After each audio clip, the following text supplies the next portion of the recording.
Hello everyone, good morning. मैं शरद यादव। दोस्तों, अगर आप लोग आरओ एग्जाम्स और यूपी पीसीएस प्रीलिम 2024 की तैयारी कर रहे हैं या फिर आप Uttarakhand, Bihar PCS, MP PCS, Rajasthan PCS की तैयारी कर रहे हैं तो आपको पता है कि घटना चक्र बहुत बड़ा योगदान देती है आपकी इस तैयारी में। लगभग 70% आपकी तैयारी का बहुत बड़ा हिस्सा कवर किया जाता है घटना चक्र के साथ। लेकिन समस्या ये आती है कि घटना चक्र की जो सीरीज है वो इतनी बड़ी होती है और इतनी मोटी पुस्तक होती है कि जिसको एक बार भी कंप्लीट कर पाना मुश्किल होता है, तो 2 से 3 बार रिवीजन करना तो असंभव सी कहानी हो जाती है। तो इसी सब समस्याओं को देखते हुए ग्लैंस एकेडमी टीम के द्वारा, जिसमें मेरे द्वारा, निशु मैम के द्वारा और भी एक दो जो हमारे टीम मेंबर है, अथक प्रयास के द्वारा पूरे यूट्यूब पर आप देखेंगे कि पहली बार ऐसा किया जा रहा है ग्लैंस एकेडमी के द्वारा कि सभी घटना चक्र को शॉर्ट नोट्स में कंपाइल कर दिया गया है, जिसमें सभी चैप्टर्स को कवर किया गया है, सभी की सभी क्वेश्चन और एक्सप्लेनेशन को कवर किया गया है, ताकि आप कम समय में अधिक बार रिवीजन कर पाएं और अपने ऊपर एक कॉन्फिडेंस ला सकें कि हाँ, मैंने घटना चक्र को बहुत अच्छी तरीके से तैयार किया और अब वहां से अगर कोई भी प्रश्न आता है तो वो गलत नहीं होगा। तो ध्यान देने वाली बात है कि घटना चक्र को हमने लगभग हर एक सब्जेक्ट में 35 से 40 पेज में कन्वर्ट करके पूरी तरीके से शॉर्ट नोट्स तैयार किया और इसके साथ आपको इसकी रेगुलर यूट्यूब पर फ्री क्लासेस भी दी जा रही हैं, जिसमें इंडियन ज्योग्राफी की ऑलरेडी 2 क्लासेस आ चुकी हैं और अब हम लोग इंडियन पॉलिटी को भी शुरू कर रहे हैं। इसका मतलब एक दिन में आपको रेगुलर 2 क्लासेस मिलती रहेंगी, पॉलिटी और इंडियन ज्योग्राफी, जो अगले 1 हफ्ते में कंप्लीट हो जाएंगी। और अगर आप लोग चाहते हैं कि ये पीडीएफ आपको भी मिले तो इसके लिए आपको हमारे व्हाट्सएप नंबर से इंक्वायरी करके वहां से आप परचेस कर लेंगे, जिसका प्राइस बहुत ही कम रखा गया है दोस्तों, बर्गर के प्राइस से भी कम रखा गया है, क्योंकि इसमें हमारी टीम ने बहुत ही अथक प्रयास किया, बहुत मेहनत की है, बहुत क्वालिटी कंटेंट प्रोवाइड करने की कोशिश की जा रही है। तो हम चाहते हैं कि उनको भी थोड़ा इसका रिवॉर्ड मिलना चाहिए, तो आप लोग इसे परचेस कर सकते हो। उसके लिए लिंक डिस्क्रिप्शन बॉक्स में दिया है व्हाट्सएप नंबर का, वहां से आप इंक्वायरी कर सकते हो। अगर आप इसको परचेस करने से पहले डेमो पीडीएफ देखना चाहते हैं तो टेलीग्राम चैनल पर आप हमारे पिन कमेंट सेक्शन में जाके वहां से ले सकते हैं, या फिर परसों ही मैंने इसकी पीडीएफ को पोस्ट किया है, वहां से आप इसको देख सकते हो। उसके बाद आप डिसीजन ले सकते हो कि पीडीएफ आपके लिए कितनी हेल्पफुल रहेगी, कितनी नहीं। हालांकि 95% लोगों ने इस पीडीएफ को बहुत ही प्रशंसनीय, बहुत ही अथक मेहनत, जैसे कह सकते हो कि पॉजिटिव कमेंट्स आए, जो हमारे लिए बहुत मोटिवेट करते हैं और हमारी टीम इसी तरीके से आपकी जर्नी में लगातार मेहनत करती रहेगी और आप लोगों का प्यार इसी तरीके से बनता रहे। तो चलिए शुरू करते हैं आज हम अपनी इंडियन पॉलिटी की पहली क्लास। तो यहाँ पर हम टॉपिक वाइज जो है कि दोस्तों स्टडी करेंगे। जैसा कि पहला टॉपिक आपके सामने दिख रहा है, भारत का संवैधानिक विकास। तो घटना चक्र का ये पहला चैप्टर है और इसके अंतर्गत जितने भी संवैधानिक विकास हुए हैं हम उसको स्टडी करेंगे। जो पीवाईक्यू आए हुए हैं, जो एक्सप्लेनेशन है, उन सभी को स्टडी करेंगे। अगर आप इसके साथ चाहते हैं कि सर आप घटना चक्र की बुक वाली जो पीडीएफ है उसकी भी क्लासेस करा दें, तो उसकी क्लासेस ऑलरेडी हमने करा रखी है सभी सब्जेक्ट की, जिसकी प्लेलिस्ट आपको डिस्क्रिप्शन बॉक्स में लगाई गई है। आप देख सकते हैं वहां से environment, modern history, polity, geography और साथ ही साथ जो भी और सब्जेक्ट है, हिस्ट्री वगैरह, सब कुछ कंप्लीट है। आप वहां से उसे देख सकते हैं और हम यहाँ पर शॉर्ट नोट्स के माध्यम से आपका रिवीजन करा रहे हैं। तो चलिए शुरू करते हैं पहले टॉपिक से। तो यहाँ पर आप देखेंगे भारत का संवैधानिक विकास, जिसमें भारत में संवैधानिक विकास 2 तरीके से हुआ दोस्तों। एक तो था कंपनी के शासन के अधिनियम के तहत और दूसरा था ब्रिटिश ताज। ब्रिटिश ताज का मतलब हो गया वहां की महारानी और वहां के महाराजा, ये दोनों भारत पर शासन कर रहे थे। लेकिन सबसे पहले तो बात होती है कि 1700 मतलब कि जब प्लासी का युद्ध होता है, उससे पहले जितना भी व्यापार हो रहा था, जो भी चीजें थी, तो सब कहीं ना कहीं ब्रिटिश कंपनी के द्वारा किया जा रहा था, जिस कंपनी का नाम था ईस्ट इंडिया कंपनी, जिसका गठन 1600 ईस्वी में अकबर के समय हुआ था।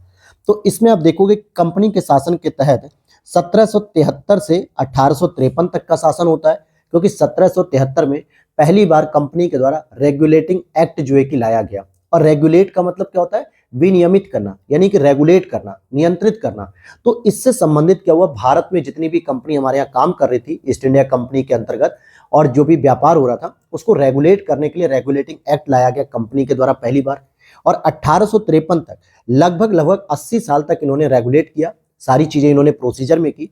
लेकिन 1853 के बाद जब 1857 का विद्रोह हुआ, उसके बाद 1858 में ब्रिटिश संसद ने एक नियम बनाया और उसके बाद कंपनी की सारी शक्तियों को समाप्त करते हुए क्या कह दिया कि अब पूरा का पूरा भारत का प्रशासनिक और सैनिक जितना भी स्ट्रक्चर है वो सब कुछ ब्रिटिश शासन के अधीन आ जाएगा, ब्रिटिश ताज के अधीन रहेगा। यानी जो महारानी है, महाराजा हैं, अब वो डायरेक्टली जो है कि भारत पे शासन करेंगे, अपने मंत्री और वायसराय नियुक्त करेंगे, उनके माध्यम से शासन चलेगा। तो वो जो दूसरा पीरियड होता है वो 1858 से 1947 तक, वो लगभग 90 साल का लगभग ड्यूरेशन रहता है या 100 साल का। तो इस तरीके से आप देखोगे दो अलग अलग फेज में भारत पे लगभग 200 साल तक ब्रिटिश कंपनियों ने शासन किया। तो अब हम लोग इसके आगे एक एक पॉइंट को समझते हुए चलेंगे जो आपके घटना चक्र 2023 से तैयार किए गए लेटेस्ट एडिशन से। और अगर आपने इसकी पीडीएफ ले ली होगी तो आप उसके साथ इस क्लास को देखते चलेंगे तो सारी चीजें आपको समझ में आती रहेगी। तो पहला ही पॉइंट है यहाँ पे कि कलकत्ता सर्वोच्च न्यायालय न्यायाधीश या सर्वोच्च न्यायालय की स्थापना 1774 में की गई थी। किस एक्ट के द्वारा की गई थी, अगर ये पूछा जाता है तो आपको जवाब देना है कि 1773 का जो रेगुलेटिंग एक्ट था उसके द्वारा कलकत्ता में सर्वोच्च न्यायालय की स्थापना की गई। और इसके जो मुख्य न्यायाधीश थे उनका नाम था एलिजा एम्पे। तो ध्यान देना कि पहले जब इस न्यायालय की स्थापना की गई तो इसमें एक मुख्य न्यायाधीश और 3 अन्य न्यायाधीश भी इसमें शामिल थे। तो इस तरीके से 4 न्यायाधीश हो जाते हैं।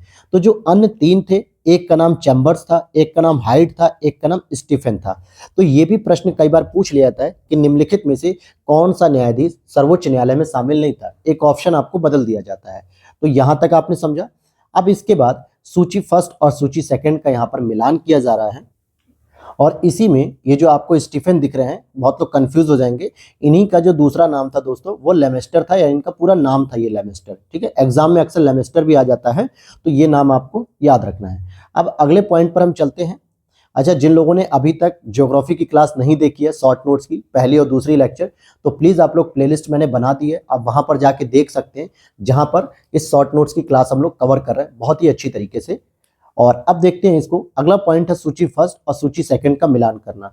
तो जैसे कि नियंत्रण परिषद स्थापित की गई, इट मींस की बोर्ड ऑफ कंट्रोल, इसकी जो स्थापना की गई थी ये थी रेगुलेटिंग एक्ट यानी नियामक अधिनियम 1773, इसके द्वारा इसकी स्थापना की गई थी।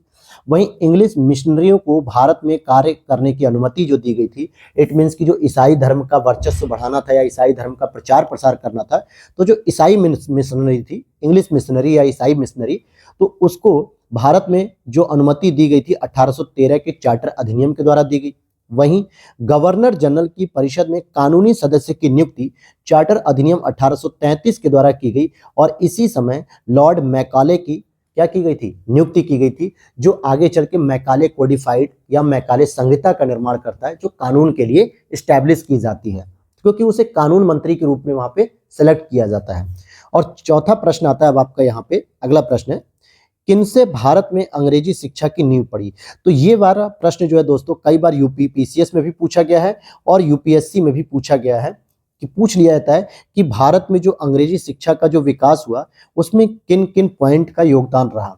तो जैसे कि पहला 1813 का चार्टर अधिनियम का योगदान था, क्योंकि यहाँ से प्रतिवर्ष 1 लाख रुपए खर्च करने का प्रावधान किया गया था। तो 1813 का जो चार्टर अधिनियम था इसके माध्यम से 1 लाख रुपए खर्च करने का प्रावधान किया गया। वहीं प्राच्यविद और आंग्लविद विवाद, इसमें भी यह तय किया जा रहा था कि हम विषय वस्तु को क्या रखें, क्या आधुनिक विषय वस्तु रखें या भारत की जो प्राचीन परंपरागत विषय वस्तु है पढ़ाने की वही रखें। फिर दूसरा डिबेट हुआ कि हम पढ़ाने का माध्यम क्या रखें, अंग्रेजी को रखें या फिर आप हिंदी को रखें, जो क्षेत्रीय भाषा संस्कृति उसको रखें। तो इसको भी डिबेट के तौर पे देखते हैं कि इसने भी भारत में शिक्षा के विकास के लिए महत्वपूर्ण योगदान दिया, अंग्रेजी शिक्षा के लिए। तीसरा आता है general committee of public instruction 1823। ये मैक्सिमम लोगों को नहीं पता होता है दोस्तों, क्योंकि ये भी एक स्टेटमेंट है कि general committee of public instruction जो आती है मतलब गाइडलाइन के तौर पे 1823 की कमेटी, यह भी जो है कि इसमें योगदान करती है। और दूसरा बेंटिक द्वारा मार्च 1835 को लॉर्ड मैकाले के प्रस्ताव को स्वीकृत करके अंग्रेजी उच्च शिक्षा का माध्यम बनाया गया।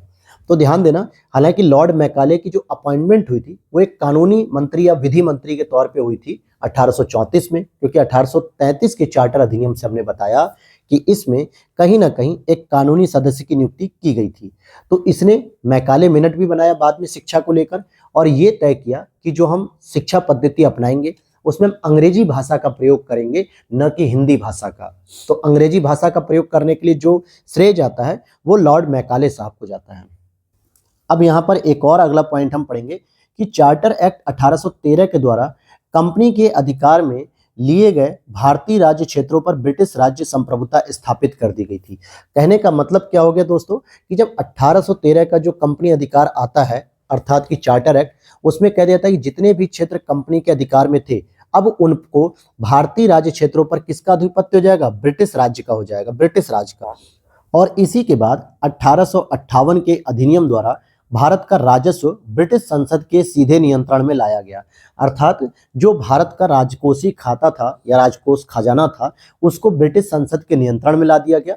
मतलब कैसे पैसा खर्च किया जाएगा, कहां पर कैसे पैसा खर्च होगा, किस मद में होगा, इन सभी चीजों का निर्णय अब भारत में स्थापित जो ईस्ट इंडिया कंपनी थी वो न करके ब्रिटिश की संसद करती है। वो इस पे प्रस्ताव पारित करेगी, वो इस पे नियम बनाएगी। और इसी को ड्रेन थियरी भी कहा जा रहा था कि भारत से पैसा जा तो रहा था ब्रिटिश में, लेकिन वहां से कुछ वापसी नहीं मिल रही थी, इसीलिए धन की निकासी लगातार हो रही थी। इवन कि आप देखोगे आगे चल के मैं अभी बताऊंगा 1919 के एक्ट में कि उस समय तक राजकोषीय बोझ जो था ब्रिटिश अधिकारियों का, कर्मचारियों का, वो सब कुछ भारतीय खजानों से ही लिया जा रहा था। पूरी लूट मचा रखी थी इन लोगों ने दोस्तों। वहीं आप देखोगे कि अगला पॉइंट है आपका चार्टर एक्ट 1833 द्वारा भारतीयों को धर्म, जन्म स्थान, वंश, वर्ण किसी भी कारण से कंपनी के अधीन पद अथवा सेवा के अयोग्य नहीं माना जा सकेगा। अब ये प्रश्न कई बार पूछा गया, ये इंपॉर्टेंट प्रश्न है, मैं जिस पे इंपॉर्टेंट कर रहा हूँ, हालांकि पूरा शॉर्ट नोट्स ही इंपॉर्टेंट है कि आपको केवल और केवल 40-45 पेज में पूरी की पूरी पॉलिटी कवर हो रही है, पूरी ज्योग्राफी कवर हो रही है, 20-25 पेजेस में आपकी पूरी एनवायरमेंट कवर हो जा रही है। तो इससे बेहतर और आपको क्या चाहिए कि पूरी की पूरी 2500 पेजेस की जो घटना चक्र है उसको हमारी टीम के द्वारा केवल 200-250 पेज में कन्वर्ट कर दिया गया। लेकिन उसमें जो भी इंपॉर्टेंट चीजें वो मैं आपको यहाँ पे स्टडी करके समझा रहा हूँ, चीजें बता रहा हूँ, ताकि आपको जो डाउट है वो भी क्लियर हो जाए। फिर भी अगर कोई डाउट रहेगा तो आप हमारे चैनल को ज्वाइन कर लीजिएगा। डिस्क्रिप्शन बॉक्स में टेलीग्राम डिस्कशन ग्रुप है, वहां पे आप मुझसे क्वेरी पूछ सकते हैं या फिर वीडियो सेक्शन में भी कमेंट कर सकते हैं। तो चलिए यहाँ पर ये पूछा जा रहा है, ऐसे प्रश्न बन जाता है दोस्तों कि ब्रिटिश कंपनी के अधीन भारतीयों को पहली बार सेवा करने का मौका या उसमें शामिल होने का मौका किस अधिनियम से मिलता है, 1833 के अधिनियम से। क्योंकि इसमें स्पष्ट कह दिया गया कि न तो धर्म, जन्म स्थान, वंश, वर्ण किसी भी कारण से कंपनी के लिए अयोग्य नहीं माना जाएगा। अगर आप योग्य हैं, एबल हैं, एलिजिबल हैं तो आपको जॉब दी जाएगी। और अब हम यहाँ पर पढ़ेंगे भारत परिषद अधिनियम 1861। इसके बारे में एक सबसे इंपॉर्टेंट पॉइंट जो है, क्योंकि इससे बस एक प्रश्न जो बनता है सबसे इंपॉर्टेंट वो ये है कि विधायी कार्य के लिए अतिरिक्त सदस्यों की संख्या न्यूनतम 6 थी और अधिकतम 12 कर दी गई। तो यहाँ पर क्या था दोस्तों, जो विधायी कार्य के लिए जो अतिरिक्त सदस्यों की जरूरत थी, मतलब जो गवर्नर परिषद जो थी उसके लिए सदस्यों की संख्या जो न्यूनतम थी वो 6 थी और अधिकतम 12 कर दी गई। तो यह भी पूछ लिया था कि 1861 के अधिनियम के तहत कितनी सदस्य संख्या निर्धारित की गई थी। और वहीं केंद्रीय और प्रांतीय विषयों के बीच कोई भेदभाव नहीं किया गया था। यानी यहाँ पे न तो कोई प्रांतीय विषय थे न कोई केंद्रीय विषय थे, ये एक ही साथ चल रहे थे। इनको आगे चलकर हम देखेंगे कि भारत परिषद अधिनियम जब 1892 आता है, और इसमें एक महत्वपूर्ण पॉइंट आपको याद रखना है 1861 का, जो कि गवर्नर को अध्यादेश जारी करने की भी इसमें एक शक्ति दी गई थी, जो कि 6 महीने बाद जो है कि समाप्त हो जाता था। ठीक है, 6 महीने बाद। तो इसमें एक सबसे इंपॉर्टेंट प्रश्न बन जाता है, अध्यादेश की शक्ति कौन से अधिनियम में थी, भारत परिषद अधिनियम 1861। और बाकी जो इसके कुछ इंपॉर्टेंट पॉइंट है दोस्तों, उसको हम लोगों ने अधिनियम के लिए अलग से एक चैप्टर बनाया है मॉडर्न हिस्ट्री में, तो वहां पे उनको कवर किया गया है। तो इसमें कुछ टॉपिक हैं और बाकी मॉडर्न हिस्ट्री में हमने कवर किए हैं। तो अब यहाँ पर हम देखेंगे भारत परिषद अधिनियम 1892, जिसको 20 जून 1892 को शाही स्वीकृति दी गई और 3 फरवरी 1893 को लागू कर दिया गया। इसमें जो अतिरिक्त सदस्य संख्या थी, जो यहाँ पर 6 थी न्यूनतम, उसे बढ़ाकर 10 कर दिया गया। और 1861 के अधिनियम में जो अधिकतम 12 थी उसको बढ़ा के 16 कर दिया गया। तो आप देखोगे 6 में 4 जोड़ने पे 10 और 12 में 4 जोड़ने पे 16। तो कहीं ना कहीं आपकी 4-4 सदस्य संख्या को और बढ़ाया गया। और इसमें जो सबसे इंपॉर्टेंट प्रश्न आपसे पूछा जाएगा वो ये रहेगा कि वार्षिक बजट पर बहस करने की अनुमति मिल गई थी भारतीय सदस्यों को। वार्षिक बजट पे आप बहस कर सकते थे और 6 दिन के पूर्व नोटिस देकर आप प्रश्न पूछने का अधिकार तो था, परंतु पूरक प्रश्न आप नहीं पूछ सकते थे बजट से संबंधित या किसी और मुद्दे पर भी। जैसे अगर आपको कोई मुद्दे पर बात करनी है, कल्याणकारी योजनाओं पे बात करनी है, बजट पे बात करनी है, तो आप उस सदन में क्या करोगे, जो उसका सभापति रहेगा या अध्यक्ष रहेगा उसे 6 दिन पहले सूचना दे दोगे कि सर मुझे 6 दिन बाद ये प्रश्न पूछना है, तो वो आपको अनुमति दे देगा कि ठीक है आप प्रश्न पूछ लेना। लेकिन आप उसका काउंटर रिप्लाई या पूरक प्रश्न आपको पूछने का कोई अधिकार नहीं था। तो ये पूछा जाता है कि पहली बार कब बहस पर अधिकार मिला, बजट पर बहस करने का, ये सारी चीजों का, तो 1892 के अधिनियम में। और ध्यान देना कि बजट पर बहस करने का अधिकार तो हमें 1892 से मिल गया, लेकिन मतदान करने का अधिकार नहीं था, क्योंकि मतदान करने का अधिकार आगे चल के आपको मिलेगा 1909 और 1919 में, इसका पूरा डिटेल से, तो वहां उसको समझ लेंगे हम लोग। वहीं भारत में संघीय न्यायालय की स्थापना की अगर हम बात करें तो ये 1 अक्टूबर 1937 को भारत सरकार अधिनियम 1935 के अंतर्गत किया गया। तो किसके अंतर्गत किया गया? 1935 के अंतर्गत भारत में एक संघीय न्यायालय की स्थापना की गई। जबकि जो कलकत्ता में हमने सर्वोच्च न्यायालय की स्थापना को पढ़ा वो 1774 में हुई थी, जो कि 1773 के रेगुलेटिंग एक्ट के अधीन की गई थी। तो यहां हम पढ़ रहे हैं संघीय न्यायालय, जो कि आपकी 1 अक्टूबर 1937 को भारत सरकार अधिनियम 1935 के अंतर्गत हुई थी। और इसमें अगर आप देखेंगे कि प्रथम मुख्य न्यायाधीश जो थे सर मॉरिस गोयर साहब थे, और सर मॉरिस गोयर के नाम पर ही आप देखोगे दिल्ली यूनिवर्सिटी में एक हॉस्टल भी है जो स्पेशली मास्टर डिग्री वाले स्टूडेंट उसमें रहते हैं, मास्टर डिग्री जो करते हैं उनके लिए वो बनाया गया है। तो उसमें सर मॉरिस गोयर नाम का एक हॉस्टल भी यहाँ पर इनके नाम से है। फिर आगे देखते हैं भारत सरकार अधिनियम 1935 के द्वारा, अब ध्यान देना एक ये भी बहुत इंपॉर्टेंट प्रश्न है कि केंद्र में द्वैत शासन स्थापित किया गया और प्रांतों में द्वैत शासन को समाप्त किया गया। जबकि प्रांतों में जो द्वैत शासन शुरू किया गया था वो 1919 के अधिनियम द्वारा शुरू किया गया था। अब इसमें यहाँ पर बात आती है कि द्वैत शासन क्या होता है दोस्तों।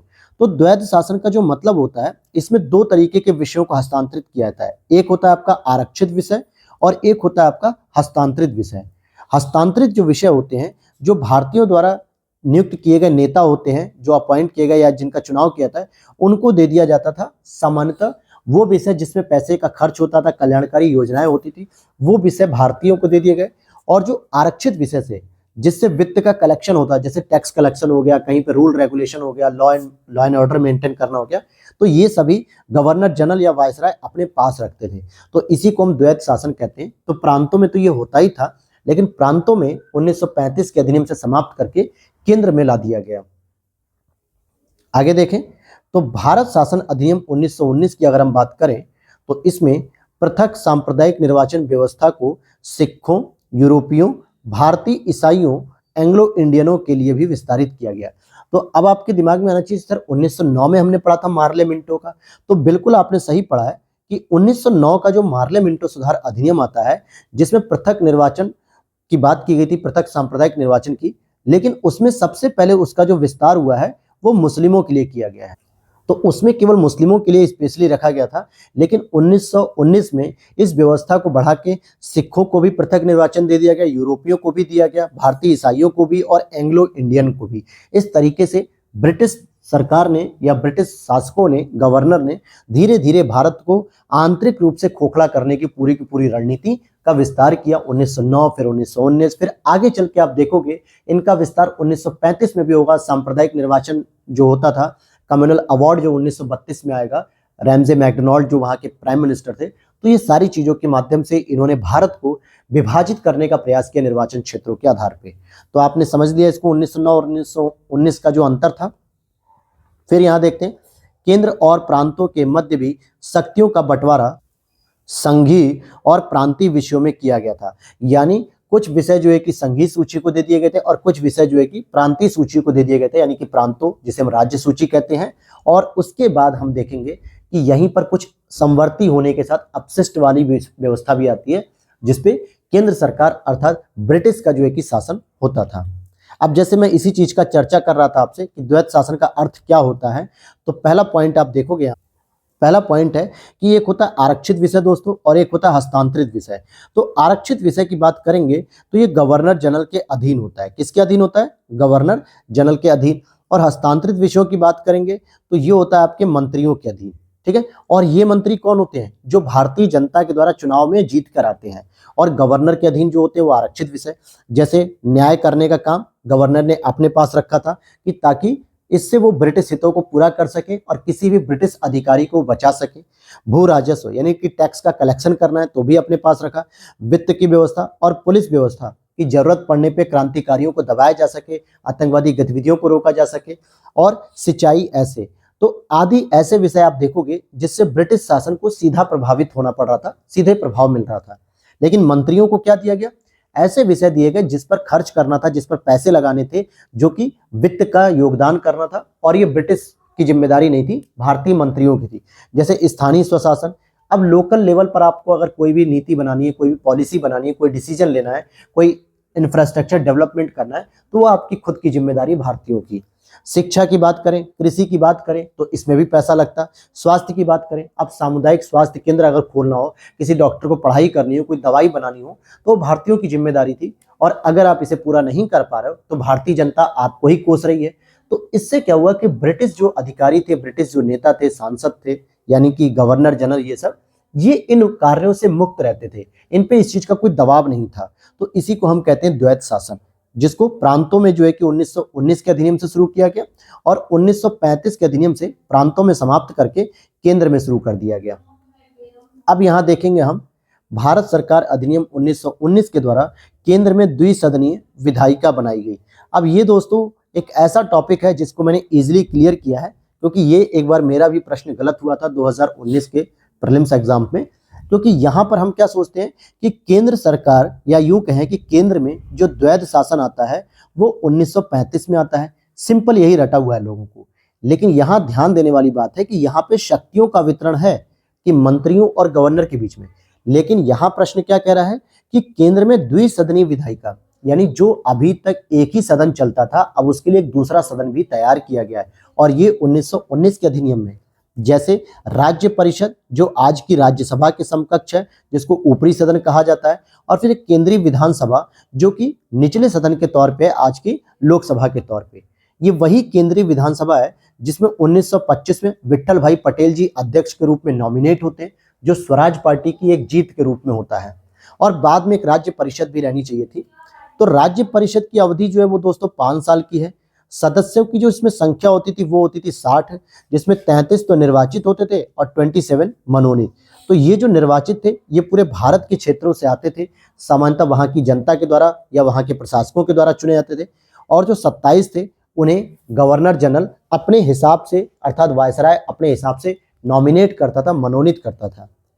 लेकिन वहीं अगर हम बात करें केंद्रीय विधानसभा की, तो जिसकी अवधि 3 साल की रखी गई थी और इसकी सदस्य संख्या 140 थी, जिसमें 100 निर्वाचित होते थे और 40 को मनोनीत किया जाता था। नेक्स्ट टॉपिक हम देखते हैं यहाँ पर कि भारत सरकार अधिनियम 1919, ठीक है, इनके द्वारा क्या किया गया?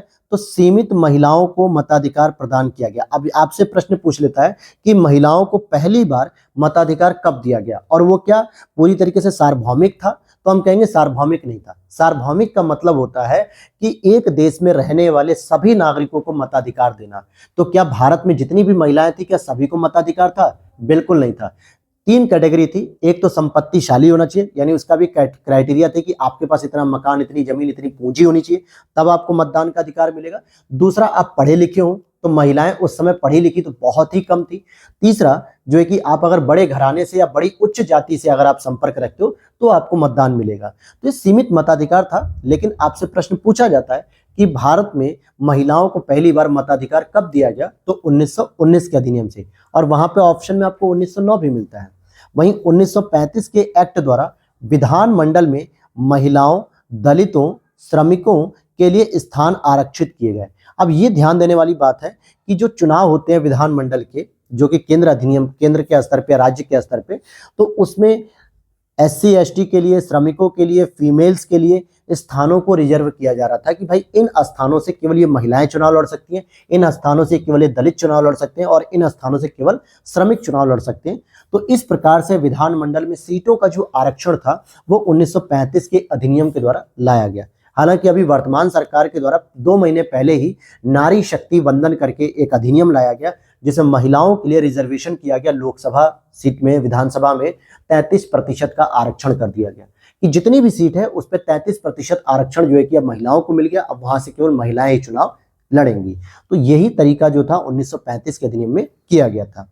दोस्तों यहाँ पर आपको लग रहा होगा कि सर ये टॉपिक तो अच्छे हैं, सारी चीज़ें ठीक हैं, कनेक्टेड है, तो ये काफ़ी अच्छी है। मैं आपको बता दूं कि जितने भी पीवाईक्यू हैं, जितने भी घटना चक्र के क्वेश्चन होते हैं जो रिपीट होते हैं, उन सभी को कंपाइल करके एक प्रश्न बनाया जाता है, जिससे आपके एक ही प्रश्न से वो सारे जो डायमेंशन है जो मैं आपको एक्सप्लेन कर रहा हूँ वो सभी चीज कवर हो जाए, जिससे आपके घटना चक्र के जो अदर क्वेश्चन होते हैं एक चैप्टर में वो सब एक ही क्वेश्चन 2 क्वेश्चन में कवर कर दिए जाते हैं। यही होता है शॉर्ट नोट्स बनाने का, इंटरलिंकिंग करने का पैटर्न, और कुछ अलग नहीं होता है।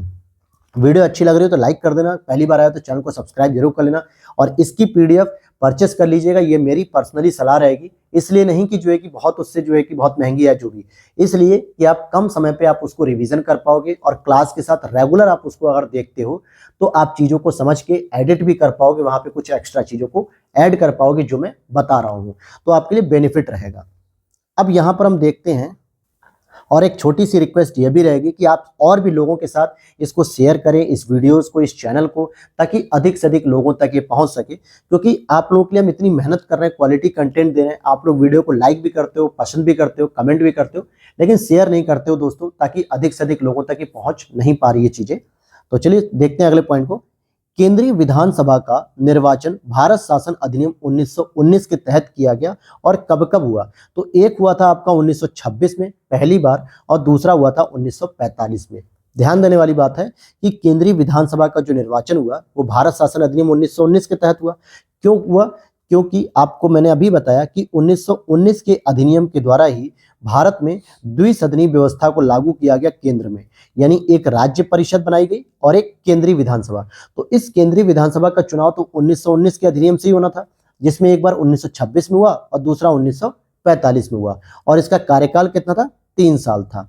अच्छा, एक और चुनाव हुआ था जिसमें कांग्रेस को 6 राज्यों में बढ़त मिलती है, जो आपने सुना था कि 1939 में हुआ था, 1937 में होता है, और 1939 में वो त्यागपत्र देते हैं सभी राज्यों से सेकेंड वर्ल्ड वॉर की कंडीशन के दौरान। तो ये जो 1937 वाला चुनाव हुआ था ये 1935 के अधिनियम से हुआ था, क्योंकि ये क्षेत्रीय चुनाव थे जिनको हम लोग प्रांतीय चुनाव कहते हैं। क्या कहते हैं? प्रांतीय चुनाव। लेकिन हम यहाँ पे क्या पढ़ रहे हैं? भारत शासन अधिनियम 1919 के तहत केंद्रीय विधानसभा, जो पूरे भारत में एक बार चुनाव हो रहा था, पूरे भारत को एक साथ समाहित करते हुए। फिर यहां हम समझते हैं कि ब्रिटिश भारत में गवर्नर जनरल को अध्यादेश जारी करने की शक्ति 1861 के भारत परिषद अधिनियम से प्राप्त हुई। यही मैंने जो ऊपर आपको 1861 का भारत परिषद अधिनियम आपको पढ़ाया था, जहां पे न्यूनतम सदस्य 6 थे, अधिकतम सदस्य 12 थे आपके, जिनमें फिर बाद में वृद्धि कर दी गई। 1892 में 6 की जगह 10 और 12 की जगह 16 हो गए। तो वहां 1861 में गवर्नर जनरल को अध्यादेश जारी करने की शक्ति भी प्राप्त थी, जबकि जो हमारे वर्तमान राष्ट्रपति जी हैं, जो आज़ादी के बाद राष्ट्रपति जी को जो अध्यादेश जारी करने की शक्ति प्राप्त हुई है आर्टिकल 123, इसके लिए जो स्रोत है वो भारत शासन अधिनियम 1935 है। तो यहाँ पे दोनों में डिफरेंस है। देखिए, ब्रिटिश शासन के तहत जो गवर्नर जनरल था उसको अध्यादेश की शक्ति मिली थी 1861 से, लेकिन भारतीय राष्ट्रपति को जो आर्टिकल 123 के तहत अध्यादेश की शक्ति प्राप्त है वो अधिनियम 1935 के तहत दी गई है। किसके तहत दी गई है? 1935 के तहत दी गई। तो इन दोनों में डिफरेंसेस ध्यान रखना। प्रश्न कैसे आ रहा है ये पूछने वाले पर डिपेंड करेगा कि आप कैसे समझते हो। वहीं संवैधानिक निरंकुशता का सिद्धांत 1935 के अधिनियम से प्रभावित हुआ है, क्योंकि 1935 के अधिनियम में बहुत सारे प्रावधान कर दिए गए थे, लेकिन किसी भी प्रावधान को इम्प्लीमेंट करने के लिए कोई स्पष्ट नीति नहीं थी। इस संबंध में जो है कि नेहरू जी ने भी कह दिया था कि ये एक ऐसी गाड़ी दे दी गई है जो बिना इंजन वाली गाड़ी है, जो कि इंजन तो है ही नहीं। बहुत अच्छी अच्छी व्यवस्था है मालगाड़ी के डिब्बों में बैठने के लिए, लेकिन इंजन है ही नहीं तो ट्रेन चलेगी कैसे? ये 1935 के अधिनियम के लिए कोट किया गया था, व्यंग था नेहरू जी का। उसी से रिलेटेड इस अधिनियम को कहा जाता है कि संवैधानिक निरंकुशता का सिद्धांत भी यहीं से प्रभावित हुआ है, और ये प्रश्न कई बार पूछा गया है। फिर आगे हम देखते हैं, केंद्र और राज्यों के मध्य शक्तियों का जो विभाजन होता है वो 1935 की अधिनियम से होता है। जो वर्तमान में हम लोग संघीय सूची को देखते हैं, राज्य सूची को देखते हैं, समवर्ती सूची को देखते हैं, जिन संघीय सूची पर जो है कि केंद्र सरकार अधिनियम बनाती है, राज्य सूची पर राज्य सरकार बनाती है, समवर्ती सूची पर केंद्र और राज्य दोनों मिलकर बनाते हैं। तो इसका प्रावधान भी भारत शासन अधिनियम 1935 के अधिनियम से लिया गया, और इसके साथ ही अवशिष्ट शक्तियां गवर्नर जनरल को दी गई थी, जो वर्तमान में किसको दी गई हैं? केंद्र सरकार को दी गई हैं। और एक प्रश्न पूछा जाता है कि बर्मा को भारत से अलग कब किया गया? तो 1935 के अधिनियम से। आपको बताते चलूं कि बहुत सारे स्टूडेंट एस्पिरेंट को ये लगता है कि म्यांमार अर्थात बर्मा जिसका पुराना नाम है वो चाइना का हिस्सा रहा होगा या थाईलैंड का, तो ऐसा नहीं है, वो हमारे भारत का ही हिस्सा था। लेकिन इन कमबख्तों ने 1935 के अधिनियम से क्या किया, उसे भी अलग कर दिया। इवन कि आप देखोगे नेपाल भी हमारे भारत का हिस्सा हुआ करता था 1815-16 में, जब सगौली की संधि में बताऊंगा आपको आगे, तो नेपाल भी इन कमबख्तों ने अलग कर दिया। तो ये सब हमारे पूरे भारत का, अखंड भारत का जो विस्तार होता है वो यही सब चीजें थी। लेकिन आज के बहुत सारे जो नए एस्पिरेंट आ रहे हैं उन्हें बस इतना ही पता है कि भारत का हिस्सा पाकिस्तान हुआ करता था और बांग्लादेश हुआ करता था, क्योंकि ये उन्हें लगता है कि आजादी के बाद यही विभाजन हुआ तो यही सारी समस्या है। लेकिन उससे पहले ही भारत के खंड हो गए, जैसे म्यांमार हो गया जिसको हम बर्मा भी कहते थे, नेपाल हो गया, तो ये सब भी क्षेत्र भारत के हुआ करते थे। तो 1935 के अधिनियम से बर्मा को अलग कर दिया गया भारत से। अब हम चलते हैं दूसरे चैप्टर पे, जो कि आपके इंपॉर्टेंट टॉपिक रहेंगे। यहाँ पे घटना चक्र का ये दूसरा चैप्टर है। तो इस चैप्टर में आप देखेंगे कि जो संविधान सभा का निर्माण हो रहा था या संविधान का निर्माण की प्रक्रिया क्या क्या थी, तो वहां से जो इंपॉर्टेंट चीजें यहाँ पर कवर की गई हैं, ताकि आप एक ही जगह पे बहुत सारे डायमेंशन और बहुत सारे फैक्ट और कवर कर सकें यहाँ पे। जैसे संविधान सभा का विचार सर्वप्रथम प्रस्तुत किया गया था किसके द्वारा, तो स्वराज पार्टी ने प्रस्तुत किया था 1934 में, और एमएन रॉय के द्वारा प्रस्तुत किया गया था। तो स्वराज पार्टी ने 1934 में प्रस्तुत किया, एमएन रॉय, मानवेंद्र नाथ रॉय, इन्होंने संविधान सभा का विचार सबसे पहले प्रस्तुत किया। अब इससे संबंधित प्रश्न क्या आता है, कभी कभी क्रिप्स मिशन ऑप्शन होगा, माउंटबेटन ऑप्शन होगा, और आपको कैबिनेट मिशन देखने को मिलेगा, या फिर यहाँ पे स्वराज पार्टी एमएन रॉय।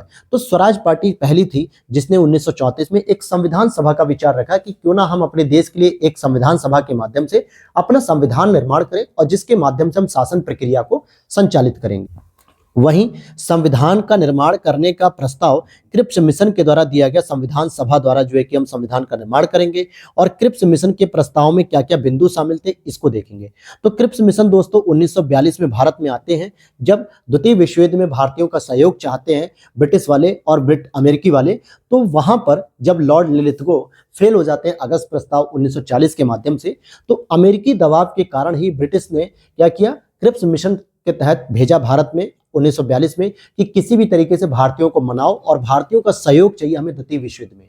जैसे कि पहले विश्व युद्ध में महात्मा गांधी उनकी रणनीति को नहीं समझ पाए और ब्रिटिश के जाल में फंस गए, उन्होंने पहले विश्व युद्ध में भारतीयों को कहा कि आप विश्व युद्ध में सहयोग करो, क्योंकि हमें आजादी देने का वादा इन्होंने किया है। हालांकि आजादी तो नहीं मिली, महात्मा गांधी को कैसरे हिंद की उपाधि जरूर दे दी इन्होंने, हालांकि वो भी फिर आगे जाके त्याग दिया इन्होंने, उन्होंने त्याग दिया। लेकिन द्वितीय विश्व युद्ध में गांधी जी चौकन्ने थे, उन्होंने कहा कि नहीं, अब तो भारत छोड़ो आंदोलन ही होगा, अब तुम्हें कोई सहयोग नहीं दिया जाएगा, क्योंकि पहले विश्व युद्ध में तुमने मेरे साथ धोखा दिया कि कहा था कि भारतीयों का सहयोग मिलेगा तो हम तुम्हें आजादी देंगे। आजादी दी नहीं, बल्कि बदले में एक पदवी दे दी, कैसरे हिंद। तो ये स्टोरी थी दोस्तों। तो इसीलिए क्रिप्स मिशन ने पहली बार कहा कि संविधान का निर्माण करने का एक प्रस्ताव दिया। अब यहाँ पे दो ऑप्शन आते हैं आपसे संविधान निर्माण करने के क्वेश्चन पे, एक होता है कैबिनेट मिशन और एक होता है क्रिप्स मिशन। तो ध्यान देना कि संविधान सभा का निर्माण सबसे पहले कैबिनेट मिशन के द्वारा किया गया, लेकिन अगर प्रस्ताव वर्ड आ जाता है आपके कि किसने प्रपोजल रखा, तो क्रिप्स मिशन आपका ऑप्शन सही हो जाएगा। अगर केवल प्रश्न पूछा जा रहा है संविधान का निर्माण करने की प्रक्रिया, तो कैबिनेट मिशन होगा। इन दोनों में बहुत मैन्युटली डिफरेंस है। पीवाईक्यू आपने सॉल्व किए होंगे तो वहां पे दोनों ही प्रश्न आपको देखने को मिलेंगे, तो डिफरेंस को मैंने क्लियर कर दिया। यहाँ पर इन शब्दों पर ध्यान देना है। और क्रिप्स मिशन के जो प्रस्ताव थे उसमें क्या क्या शामिल थे, जब द्वितीय विश्व युद्ध के दौरान आते हैं तो कहते हैं कि विश्व युद्ध की जब समाप्ति हो जाएगी तो हम संविधान सभा का एक गठन होगा। हुआ नहीं था अभी, क्योंकि वो तो 1946 में जाके होगा कैबिनेट मिशन के द्वारा, लेकिन इन्होंने एक प्रपोजल रखा और कहा कि भारत को डोमिनियन दर्जा दिया जाएगा। मतलब डोमिनियन दर्जा का मतलब है कि जो बाहरी संबंध है, विदेश, रक्षा, परमाणु, इन सभी की जो महत्वपूर्ण संबंध है वो तो ब्रिटिश शासन के अधीन ही संचालित किया जाएगा। लेकिन आप अपने जो अंदर के मामले हैं, आंतरिक मामले जिसमें सड़क, सुरक्षा, कल्याण, शिक्षा, एजुकेशन, हेल्थ वगैरह कुछ भी, इसको भारतीयों द्वारा संचालित किया जाएगा। लेकिन बाह्य तरीके के जो मामले, विदेशी संबंध, रक्षा मंत्रालय, ये सब चीजें, समझौते वगैरह अंतर्राष्ट्रीय संधियों पर, ये ब्रिटिश शासन ही करेगा। तो भारतीय नाराज हो गए कि नहीं भाई, हमें ऐसा डोमिनियन स्टेट नहीं चाहिए, हमें चाहिए बाहर और आंतरिक दोनों ही स्तर पे हमारी संप्रभुता होनी चाहिए, हम ही शासन करेंगे अपने ऊपर। ये पॉइंट था। तीसरा है कि यदि कोई प्रांत नया संविधान नहीं स्वीकारता है तो उसे अपनी भावी स्थिति के बारे में ब्रिटिश सरकार के साथ संधि पर अलग हस्ताक्षर करने पड़ेंगे।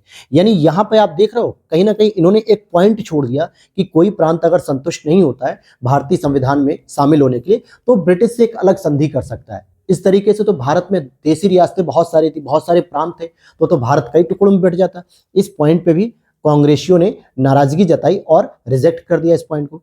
वहीं संविधान सभा में प्रांतीय विधानसभाओं द्वारा निर्वाचित सदस्य और रियासतों द्वारा नामित सदस्यों को शामिल करने की बात की गई कि जो संविधान सभा आप निर्मित करेंगे उसमें प्रांतीय विधानसभा द्वारा निर्वाचित सदस्य आएंगे जो जनता के द्वारा चुने जाएंगे, और जो देशी रियासतें हैं वहां के जो राजा होंगे, महाराजा होंगे, वो जिस व्यक्ति को नॉमिनेट करेंगे कि ये हमारी तरफ से जाएंगे संविधान सभा में, उनको भेजा जाएगा।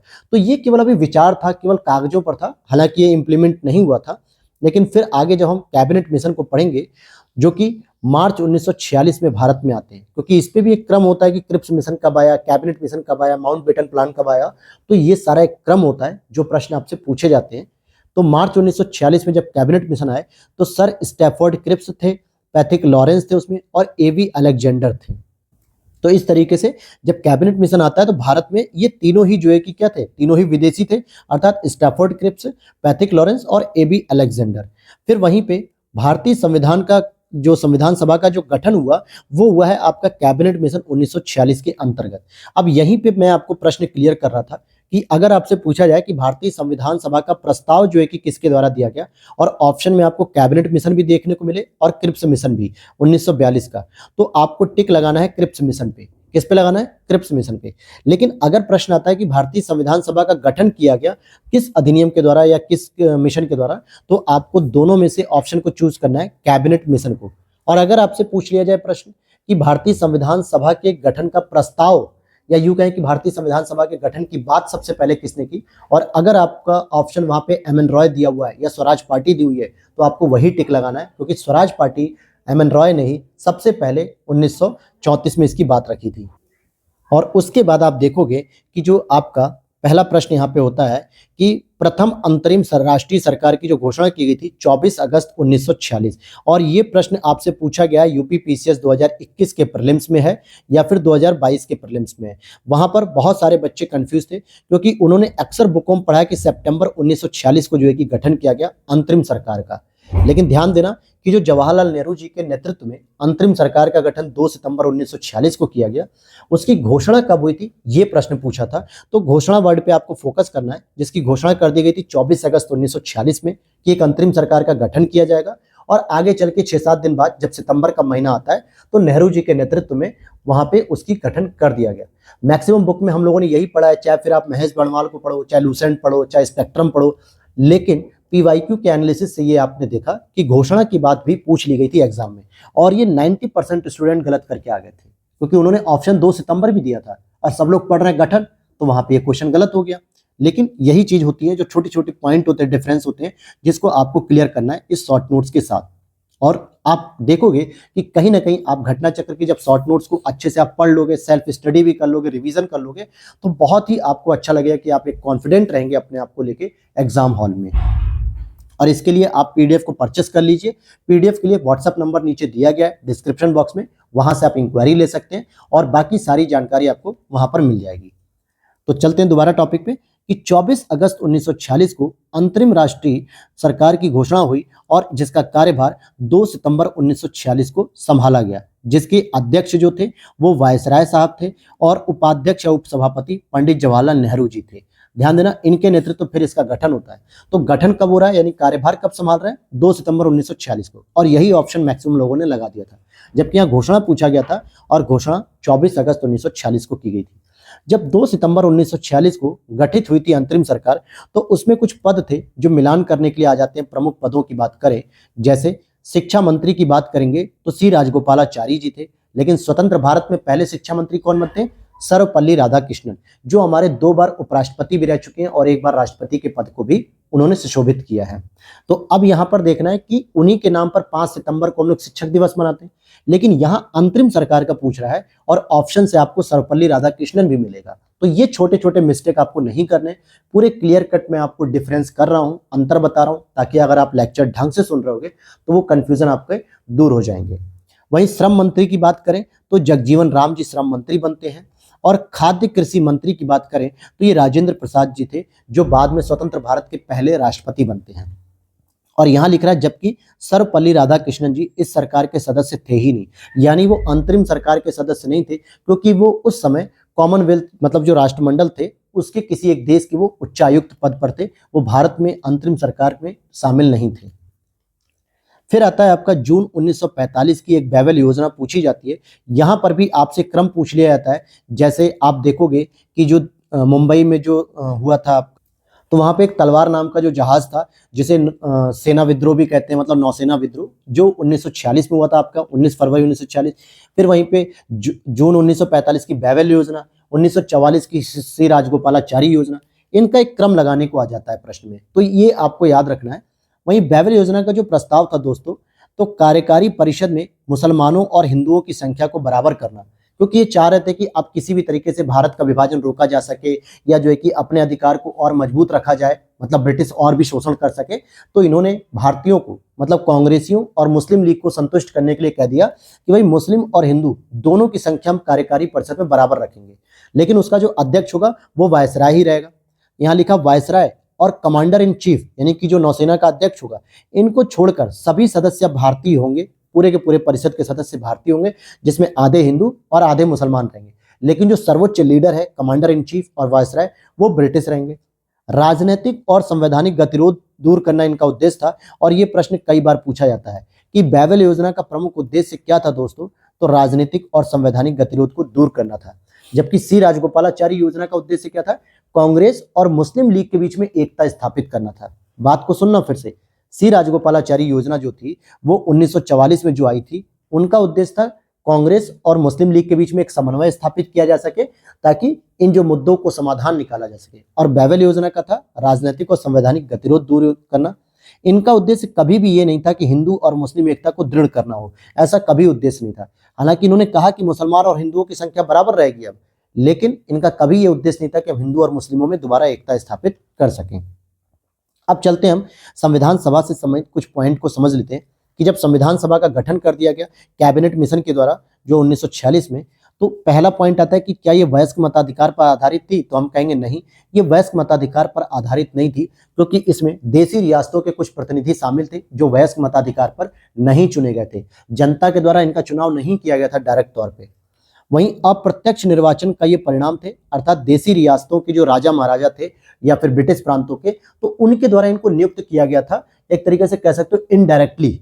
जैसे आज हम लोग राज्यसभा चुनाव देखते हैं, तो जहां पर जो सांसदों का चुनाव होता है वो कहीं ना कहीं राज्य विधानमंडल के विधायक करते हैं, और राज्य विधानमंडल के जो विधायक होते हैं, जो स्टेट के जो मुख्यमंत्री या जो विधायक होते हैं, उनका चुनाव जनता करती है। तो आप कह सकते हो कि जनता ने विधायक को तो डायरेक्ट चुना, लेकिन जनता के द्वारा चुने गए जो विधायक थे उन्होंने राज्यसभा के सांसदों को चुना। इट मींस जनता ने अप्रत्यक्ष तरीके से राज्यसभा के सांसदों को चुना है। सेम वही प्रोसीजर आपके संविधान सभा में था कि किस तरीके से आप देखोगे अप्रत्यक्ष निर्वाचन के द्वारा संविधान सभा का गठन होता है। और यह एक बहुदलीय निकाय था, क्योंकि इसमें मुस्लिम लीग भी शामिल थी, इसमें क्षेत्रीय दल भी शामिल थे, इसमें कांग्रेस भी शामिल थी, इसमें जनजातीय दल भी शामिल थे। तो विभिन्न प्रकार के दलों का इसमें सम्मेलन था, इसलिए इसको हम बहुदलीय निकाय कह सकते हैं। केवल कांग्रेस ही इसमें शामिल थी ऐसा नहीं है, हालांकि उसका वर्चस्व था, बहुत सारे सदस्य उसके कांग्रेस से संबंधित थे। कई जो बड़े बड़े जो राजनीतिकार हैं, इतिहासकार हैं, जैसे आप देखोगे कि रजनी कोठारी साहब ने कहा है, जो कि दिल्ली के पूर्व प्रोफेसर साहब भी रह चुके हैं, हालांकि उनका निधन हो गया। बहुत ही बढ़िया, अगर आप भारतीय राजनीतिक व्यवस्था को समझना चाहते हो तो रजनी कोठारी जी की बुक जरूर पढ़िएगा आप लोग, पॉलिटिक्स इन इंडिया। बहुत अच्छी पुस्तक है दोस्तों, मैं आपको रिकमेंड कर रहा हूँ। इसको पढ़ने से आपका एक अप्रोच क्लियर होगा कि भारत में राजनीति का विकास कैसे हुआ है। उन्होंने तो यह भी कहा कि संविधान सभा ही कांग्रेस है और कांग्रेस ही संविधान सभा है। ऐसा इसलिए क्योंकि संविधान सभा में मैक्सिमम सदस्य कांग्रेस के थे, लेकिन अदर दल के भी लोग इसमें शामिल थे छोटे छोटे स्तर पे, इसलिए इसको बहुदलीय कहा जाता है। और यह अनेक समितियों द्वारा कार्य किया गया, जैसे संविधान सभा समिति होगी, संघ शक्ति समिति होगी, प्रांतीय समिति होगी, झंडा समिति होगी, मूल अधिकार समिति, नियम समिति, ये विभिन्न प्रकार की समितियां थी जिसके अलग अलग अध्यक्ष थे, जो अभी मैं आगे आपको बताऊंगा। तो ये अनेक समितियों के द्वारा कार्य भी करते थे, और राज्यों के विधानमंडलों या विधानसभाओं का उपयोग निर्वाचक मंडल के रूप में भी किया गया। तो ये 5-6 विशेषताएं थी इसकी, जो आपसे यूपीएससी और यूपीपीसीएस में पूछा जाता है कई बार। अब यहाँ पर हम बात करेंगे और भी विशेषताओं से समझ कि इनकी चुनाव प्रक्रिया 1935 के अधिनियम की 6ठी अनुसूची पर आधारित थी। तो ध्यान देने वाली बात है कि इनकी जो चुनाव प्रक्रिया हो रही थी संविधान सभा के निर्वाचनों की, वो किस पे आधारित थी? वो कहीं ना कहीं 1935 के अधिनियम पर आधारित थी।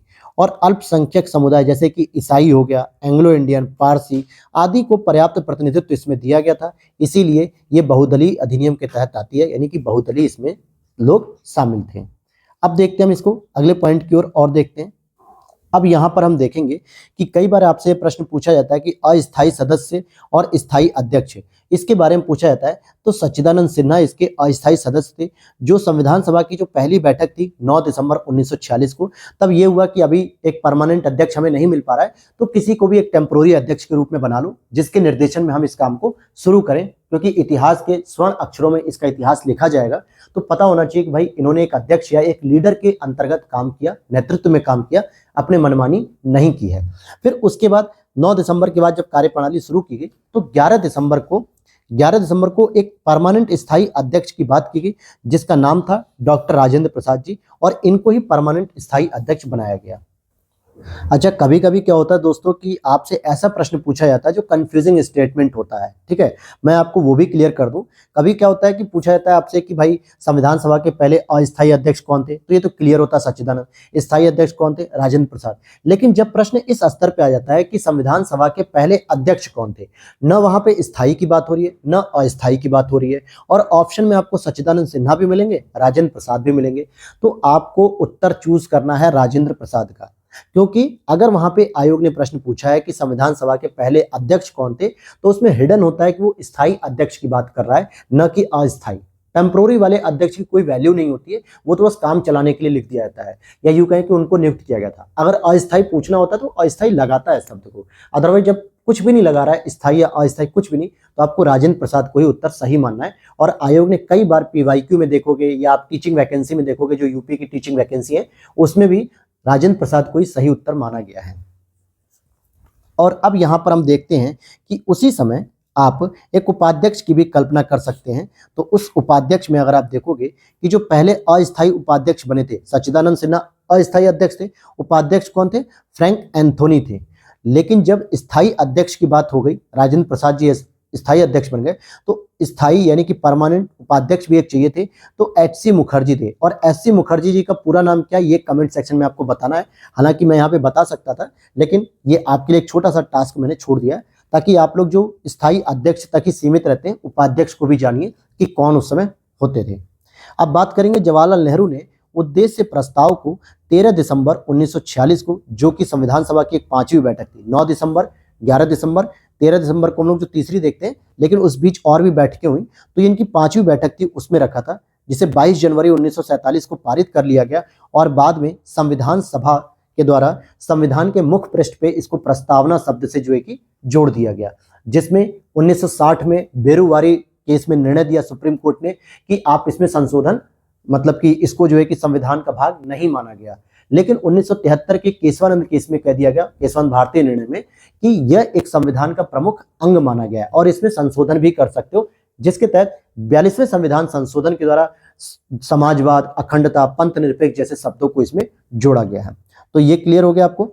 वहीं संविधान निर्माण में कुल वर्ष कितने लगे, तो 2 वर्ष लगे, 11 महीने और 18 दिन, मतलब 22 दिन अगर और लग जाते तो शायद पूरा का पूरा 3 साल कंप्लीट हो जाता।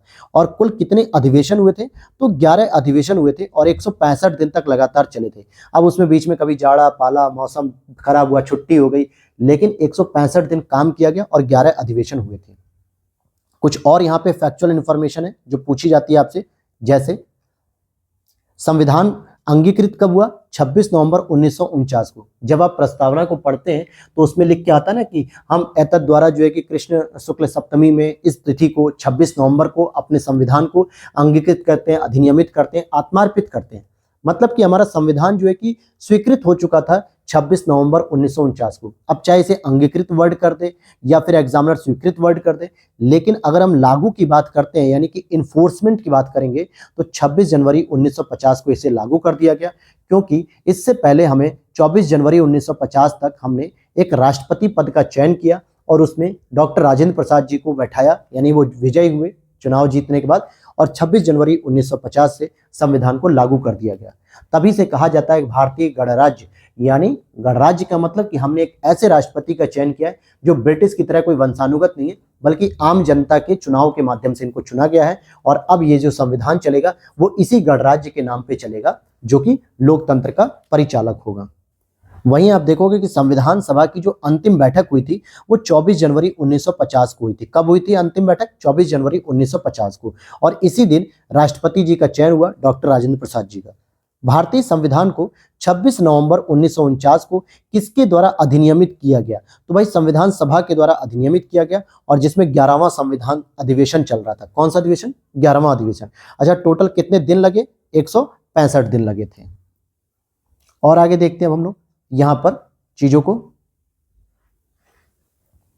जैसा कि आप इसमें देखेंगे कि बी.आर. अंबेडकर साहब का संविधान सभा में जो निर्वाचन हुआ था वो बंबई प्रेसिडेंसी से हुआ था। आपको ये पूछा जाता है प्रश्न कि संविधान सभा में जो निर्वाचन हुआ अंबेडकर जी का वो कहां से हुआ? बंबई प्रेसिडेंसी से। क्योंकि पहला जो उनका निर्वाचन हुआ था वो पूर्वी बंगाल से था। पूर्वी बंगाल का मतलब क्या? बांग्लादेश वाला एरिया, क्योंकि आज हमारे पास पश्चिम बंगाल है, पूर्वी बंगाल तो बांग्लादेश में चला गया। किंतु जब विभाजन हो गया तो उसके बाद यह क्षेत्र पाकिस्तान में चला गया। हालांकि 1947 में तो पाकिस्तान का तो हिस्सा कहलाता था। 1971 में जो है कि ये नया नाम पड़ा बांग्लादेश, लेकिन उस समय तक वो पाकिस्तान का हिस्सा था। और इसलिए अंबेडकर जी का पुनर्निर्वाचन हुआ और फिर वो बंबई प्रेसिडेंसी से चुनाव जीतते हैं और वो संविधान सभा में शामिल होते हैं। डॉक्टर राजेंद्र प्रसाद जी ने संविधान के बारे में एक स्टेटमेंट दिया है कि एक संविधान एक मशीन की तरह बेजान वस्तु है, इसमें वे लोग जीवन फूंकते हैं जिनके लिए राष्ट्रहित ही सर्वोपरि है। कहने का मतलब हो गया कि संविधान क्या है? केवल एक पेज ही तो है, केवल कुछ पन्नों की एक डायरी तो है एक तरीके से, लेकिन उस संविधान में जीवन किसने फूंका? जो इस राष्ट्रहित को सर्वोपरि समझता था। अर्थात जितनी भी संविधान सभा के जो सदस्य थे उन्होंने जनता के कल्याण के लिए ऐसे ऐसे प्रावधानों को तय करके लिखा जो आजीवन जो है कि चलते रहेंगे। और आज हम 75 ईयर्स लगभग कंप्लीट हो चुके हैं और आज भी हम उन संविधानों का गरिमामय पूर्ण तरीके से सम्मान करते हैं। उनकी आहुति जो है दोस्तों इसमें जो डाली गई है वो संविधान में जीवन प्रकट करती है। ठीक है, तो ये सारी चीजें इस सेंस में राजेंद्र प्रसाद जी ने कही थी ये स्टेटमेंट को, और ये स्टेटमेंट आपका पूछा गया है इसलिए आपको यहाँ पे पढ़ने को मिला। वहीं अपनी राष्ट्रवादी प्रतिक्रिया में भारतीय संविधान निर्माताओं ने अल्पसंख्यकों के हितों तथा भावनाओं के महत्व को कम आंका है। अब ये एक आरोप लगाते हैं आइवर जेनिंग्स साहब जो है कि, लेकिन ऐसा मैं मानता हूं कि ऐसा बिल्कुल नहीं है। हमारे संविधान में अल्पसंख्यकों के हितों के लिए केवल लोगों को पता है बस आर्टिकल 29 और 30 की बात होती है, लेकिन ऐसा नहीं है। विभिन्न प्रकार के आप प्रावधान देखो, चाहे इलेक्शन कमीशन का प्रावधान देखो, चाहे लोकसभा की सीटों की बात करें, चाहे राज्यसभा की, चाहे मूल अधिकारों की बात करें, मूल कर्तव्य की बात करें, या ग्राम पंचायत अर्थात कि पंचायती राज की बात करें, किसी भी स्तर पे आप देखेंगे तो अल्पसंख्यकों को कम नहीं दर्जा दिया गया, बराबर का ही दर्जा दिया गया। हालांकि आइवर जेनिंग्स साहब का ये आरोप है, लेकिन मैं इस आरोप से सहमत नहीं हूं। वहीं संविधान सभा कांग्रेस थी और कांग्रेस ही संविधान सभा थी, ये ग्रेनविल ऑस्टिन साहब ने कहा है। और वहां पे जो मैं करेक्ट करना चाहूंगा, मैंने ऊपर आपसे कह दिया था कि रजनी कोठारी साहब ने बताया था कि संविधान सभा कांग्रेस थी और कांग्रेस संविधान सभा, ये गलत है, थोड़ा सा इसको सही कर लीजिएगा। ठीक है, संविधान सभा कांग्रेस थी और कांग्रेस भारत था, ये ग्रेनविल ऑस्टिन साहब ने कहा था, रजनी कोठारी ने नहीं। प्लीज इसको जो है कि करेक्ट कर लेना। संविधान सभा में कुल कितनी महिलाएं थी? तो संविधान सभा में कुल 15 महिलाएं थी। और उन 15 महिलाओं में कौन कौन सी इंपॉर्टेंट थी, अगर आपको पता हो तो कमेंट सेक्शन में बताइएगा। अब यहाँ पे एक और प्रश्न बनते हैं जो इंपॉर्टेंट, तो यहाँ पर हम देख लेते हैं कि संविधान सभा की समितियां जो है कि कई बार पूछा जाता है। तो देखिए संघीय वर्ड से 2 समितियां थी, एक थी संघीय संविधान समिति और एक होती संघीय शक्ति। तो अगर आपको एग्जाम में संघीय वर्ड दिख जाता है तो आपको नो डाउट उसके लिए किसको चयन करना है? जवाहरलाल नेहरू जी के। इनको ही दोनों समितियां दी गई थी, संघीय संविधान, संघीय शक्ति। लेकिन वहीं अगर हम प्रारूप समिति की बात करें, जिसको हम लोग ड्राफ्टिंग कमेटी कहते हैं, तो उसके चेयरपर्सन कौन थे? यानी अध्यक्ष अंबेडकर साहब थे। वहीं संचालन समिति की बात करेंगे कि संविधान सभा का संचालन कैसे होगा, तो राजेंद्र प्रसाद जी को, क्योंकि ये प्रथम स्थायी अध्यक्ष थे, परमानेंट अध्यक्ष थे, तो इनको जो है कि दर्जा दिया गया राजेंद्र प्रसाद जी को। नियम प्रक्रिया की बात करें कि किन नियमों के माध्यम से संविधान सभा अपना काम करेगी, कैसे जो है कि आगे कार्य होगा, तो ये डॉक्टर राजेंद्र प्रसाद जी के पास थी। राष्ट्रीय ध्वज तदर्थ समिति, ये भी डॉक्टर राजेंद्र प्रसाद जी के पास थी। तो देखेंगे आप कि हमारी टीम के द्वारा कैसा एफर्ट किया गया है कि एक ही जगह पे जो मिलते जुलते पूरे के पूरे अध्यक्षता है उसको एक ही जगह लिख दिया गया है ताकि आपको आसानी से याद हो सके। तो जवाहरलाल नेहरू जी के पास 2 अध्यक्षता थी, संघीय संविधान की और संघीय शक्ति की। अंबेडकर जी के पास एक थी ड्राफ्टिंग कमेटी, इट मीन्स की प्रारूप समिति। राजेंद्र प्रसाद जी के पास 3 थी, संचालन समिति, नियम प्रक्रिया, राष्ट्रीय ध्वज। अब हम बात करेंगे सरदार पटेल जी का। तो पटेल जी का जो है कि आपको सामान्यतः पता होता है प्रांतीय संविधान। ध्यान देना, संघीय संविधान तो हो जाएगा आपका नेहरू जी का, लेकिन प्रांतों से संबंधित जो इन्होंने काम किया है वो एक कह सकते हो कि यही दर्जा इनको जो है कि लौह पुरुष के रूप में स्टैब्लिश करता है, सरदार के रूप में स्टैब्लिश करता है। बिस्मार्क जैसे जो है कि उपाधि, तो ये विभिन्न प्रकार की उपाधियां जो है कि इसीलिए इनको मिल जाती हैं क्योंकि ये बहुत ही अच्छे काम से थे। और दूसरी बात जो आप देखोगे कि 1928 में जो गुजरात में एक आंदोलन हो रहा था, बारदोली सत्याग्रह हो रहा था, जहां पर महिलाओं ने जो है कि गांधी जी के द्वारा जो है कि सरदार की उपाधि प्रदान कराई इन्हें, और इन्होंने राष्ट्र को एकजुट करने में बहुत बड़ा योगदान दिया। फिर चाहे जूनागढ़ की रियासत हो, कश्मीर की हो, हैदराबाद की हो, इन सबका विलय भी कराने में बहुत मदद की। तो इसीलिए प्रांतीय संविधान समिति के अध्यक्ष कौन थे? सरदार पटेल जी थे। वहीं फंडामेंटल राइट, अल्पसंख्यकों एवं जनजातीय सलाहकार समिति के जो अध्यक्ष थे वो सरदार पटेल जी थे। लेकिन अभी मैं आपको बताऊंगा फंडामेंटल राइट्स की जो उप समिति होती है उसके अध्यक्ष अलग होते हैं। ठीक है, उसको देख लेते हैं, यहीं पे मिल जाएगा। फंडामेंटल राइट का मतलब हो गया यहाँ पे मूल अधिकार। तो मूल अधिकार की जो उप समिति थी उसके जेबी कृपलानी साहब थे, लेकिन अगर मूल अधिकार के अध्यक्ष पूछ लिया जाए समिति के तो पटेल जी थे। लेकिन उप समिति का अगर पूछेगा तो आपको जेबी कृपलानी साहब का नाम बताना है। और अल्पसंख्यक उप समिति ये एचसी मुखर्जी हो जाएंगे। और वहीं कार्य संचालन समिति ये केएम मुंशी साहब हो जाएंगे। नियम संचालन नहीं, नियम संचालन आपका राजेंद्र प्रसाद जी है, लेकिन एक कार्य संचालन समिति है जो केएम मुंशी साहब हैं। और आगे देखते हैं हम लोग। बी.आर. अम्बेडकर जो है ये अध्यक्ष है ड्राफ्टिंग कमेटी के। और ये प्रश्न कई बार पूछा जाता है क्योंकि इसमें मेंबर्स को पूछा जाता है, इसलिए मेंबर्स के बारे में आपको पता होना चाहिए। तो बी.आर. अम्बेडकर साहब इसके अध्यक्ष थे प्रारूप समिति के यानी ड्राफ्टिंग कमेटी में। इसमें और जो अलग से जो कैंडिडेट थे उनकी हम बात कर लें तो यहाँ पर आप देखोगे पहले थे इसमें एन गोपाला स्वामी अयंगर, अल्लादी कृष्ण स्वामी अय्यर और के.एम. मुंशी साहब, मोहम्मद सादुल्ला साहब, बी.एल. मित्रा साहब, डी.पी. खेतान साहब। होता क्या है दोस्तों कि बी.एल. मित्रा की जगह पे फिर बाद में दूसरे व्यक्ति आ जाते हैं जिनका नाम था एन माधव राव, और डी.पी. खेतान साहब की जगह दूसरे व्यक्ति आते हैं टी.टी. कृष्णमाचारी। तो ये कई बार पूछ लेता है कि बी.एल. मित्रा साहब की जगह किस व्यक्ति को स्टैब्लिश किया गया, कौन से व्यक्ति को स्थापित किया गया। और यहाँ पर पूछ लेता है कि डीपी खेतान की मृत्यु के बाद किस व्यक्ति को जो है कि स्थापित किया गया, मतलब कौन व्यक्ति इनकी टीम में शामिल हुआ, तो टीटी कृष्णमाचारी। आप इसके लिए एक ट्रिक यूज कर सकते हो दोस्तों कि भगवान श्री कृष्ण के नाम से मिलते जुलते लगभग 4 से 5 कैंडिडेट हैं। अगर आप उनको याद कर लेते हो तो बाकी 7 कैंडिडेट तो टोटल रहते ही है। इसमें आप देख सकते हो जैसे एन गोपाला स्वामी अय्यर या अयंगर, तो गोपाल का मतलब क्या हो गया, गोपाल किसके लिए कहा था, कृष्ण के लिए। फिर अल्लादी कृष्ण स्वामी अय्यर, तो ये भी क्या है, कृष्ण मतलब कृष्ण आ गया। फिर आगे आप देखोगे एन माधव राव जो कि बी.एल. मित्र की जगह आते हैं, और माधव भी किसका नाम है, कृष्ण का नाम है। डीपी खेतान की जगह टीटी कृष्णमाचारी आते हैं, और कृष्ण किसका नाम है, ये भी भगवान श्री कृष्ण का है। तो इस तरीके से 4 कैंडिडेट तो आपको कृष्ण के ही मिल जाएंगे। ठीक है, ये चीज हो गई।